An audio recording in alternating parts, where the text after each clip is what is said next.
La mort de Jean-Pierre Pernaut, présentateur du JT de 13h sur TF1 pendant 32 ans, a ému plus d'un téléspectateur. Décédé le 2 mars dernier à la suite d'une dégradation considérable de ses lourds problèmes de santé, le journaliste se battait depuis plusieurs années contre le cancer. Parmi les réactions les plus scrutées figure celle de sa fille, Lou, issue de son mariage avec Nathalie Marquet.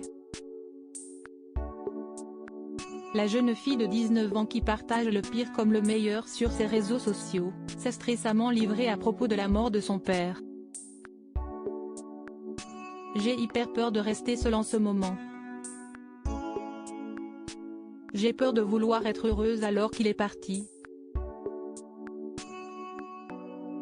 J'ai peur qu'on ne m'aime pas sans me connaître, a-t-elle confié sur TikTok. Une vulnérabilité qui explique l'image qu'essaie d'imposer Lou Pernaut sur Internet pour remonter la pente.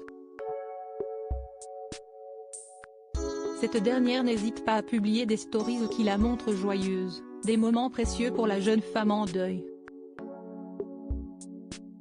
Une évidence que certains internautes malveillants ne voient pas de cet œil. En effet, la fille de la star du 13h recevrait des messages blessants quant à sa manière de vivre la mort de son père. Sur Instagram, Lou Pernaut a tenu ce 2 avril à exposer les attaques qu'elle subit.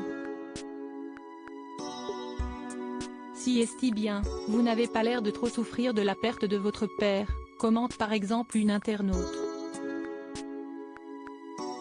Des réactions agressives qui blessent évidemment la jeune femme. Je reçois ce genre de messages pratiquement tous les jours et j'aimerais que vous compreniez que ce que je vous montre sur ce réseau n'est pas forcément ce que je ressens dans la vraie vie.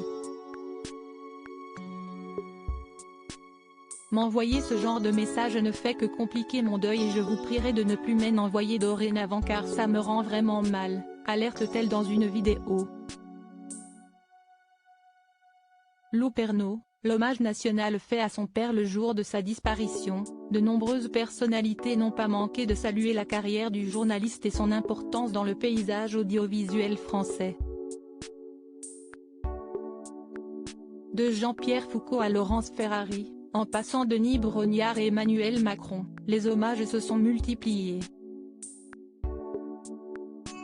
Depuis 1988, l'amoureux des régions avait su imposer son rendez-vous de la mi-journée comme incontournable. Atteint d'un cancer de la prostate, puis des poumons, Jean-Pierre Pernaut avait fait part de ses problèmes de santé sur Twitter en novembre 2021, expliquant qu'il tiendrait au courant les internautes de son état. Une complicité avec son audience qui s'est arrêtée brutalement le 2 mars 2022, et aura fidélisé des millions de téléspectateurs. Loading widget.